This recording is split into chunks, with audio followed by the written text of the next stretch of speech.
The boy's trembling voice echoed through the quiet diner.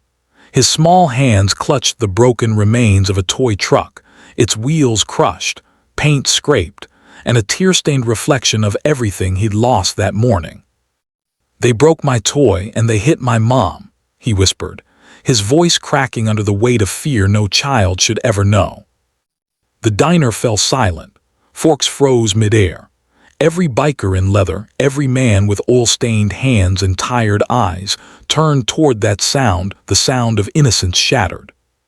Speech balloon. Before we dive deeper into this powerful true-to-life story, don't forget to like, comment, and subscribe to our channel Kindness Universe, where real stories of hope and humanity come to life. Rain hammered the old tin roof of Martha's Diner, a lonely roadside stop just outside a small factory town.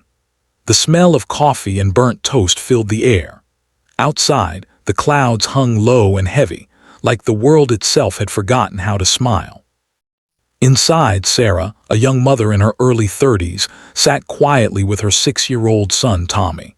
Her tired eyes darted to the clock.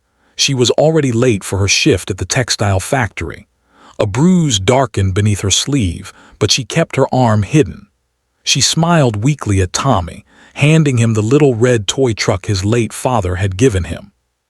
"Keep it close, honey," she said softly. "It's all we've got left from Daddy." Tommy nodded, clutching it like a treasure. The bell above the diner door jingled. 3 men walked in, wearing the gray uniforms of the factory. They were rough, loud, and carried the smell of cigarettes and arrogance. They spotted Sarah immediately.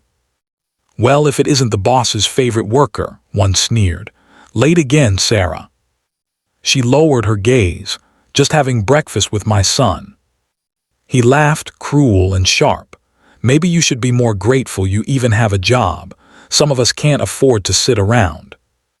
Tommy frowned, not understanding their words but sensing their tone. He hugged his toy tighter.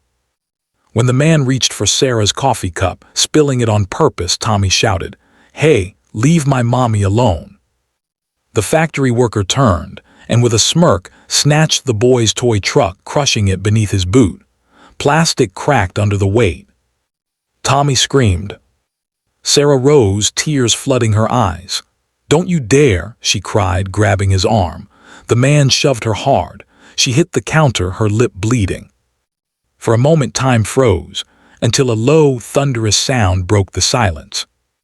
The Steelhearts Motorcycle Club, who had been quietly eating breakfast in the corner, stood up one by one. Their leader, Hawk, a broad man with silver hair and a scar across his cheek, set his coffee cup down gently. His leather jacket creaked as he turned, eyes narrowing on the men who now looked a little less sure of themselves. "Kid," Hawk said softly, kneeling before Tommy, "what did they do to your mom?" Tommy sniffled. "They broke my toy and they hit my mom." The room seemed to hold its breath. Hawk stood slowly, towering over the factory men. His voice was calm but carried a dangerous kind of silence. "You boys think it's tough, picking on a woman and a child." One of them tried to laugh it off. "Back off, old man, it's none of your—" He didn't finish the sentence. Hawk's fist connected with the table beside him, splitting it clean in half. The sound echoed like thunder. "You made it my business," Hawk growled. The men stumbled out of the diner, swearing and threatening to report everyone to the factory foreman. But by then, Hawk had already made up his mind. He looked around at his crew, a rough bunch with leather jackets, patches, and hearts that had seen too many battles. "Boys," he said, "we're going for a ride." Sarah tried to stop them. "Please don't, they'll fire me, they'll hurt us again." But Hawk shook his head. "Ma'am, my mother raised 3 kids on her own in a town just like this. No woman should ever have to swallow her pain just to keep a job. Not today, not ever." The bikers roared to life, chrome glinting under the gray sky, engines rumbling like an army of thunder. Tommy stood by the window, eyes wide, watching them disappear into the misty horizon toward the factory gates. The factory loomed at the edge of town, a massive concrete beast that coughed smoke and swallowed dreams. The workers stared as the rumble grew louder, the sound of 20 motorcycles pulling up to the gates. The foreman, a heavy-set man in a stained vest, stepped out, shouting over the noise. "What's this? You got a death wish." Hawk cut the engine and dismounted. "We came to return something your men left behind, their manners." The factory men from the diner stood nearby, now pale as ghosts. Hawk walked up to them, slow and steady. "You broke a boy's toy. You hit his mother. You think that makes you men?" One of them muttered, "It was just a joke." Hawk grabbed him by the collar. "You don't joke with fear. You don't play games with dignity." He released him and turned toward the foreman. "And you run a place where this happens. You should be ashamed." The workers had gathered by now, whispering. Some nodded, others stepped forward, finally voicing what they'd been too scared to say for years. "She's not the only one they push around. They dock our pay when we complain. They treat us like we're disposable." Hawk raised his voice. "Then today that ends. You want to treat people like dirt. Try doing it in front of us." The factory foreman's face turned red. But the workers, emboldened by the bikers, began standing up, one by one. The Steelhearts didn't have to fight. Their presence alone broke the chains of fear. The foreman, seeing the crowd, finally stammered, all right, we'll settle this. She keeps her job, they're suspended. Happy now?" Hawk nodded once, not happy, just right. By the time the bikers returned to the diner, the rain had stopped.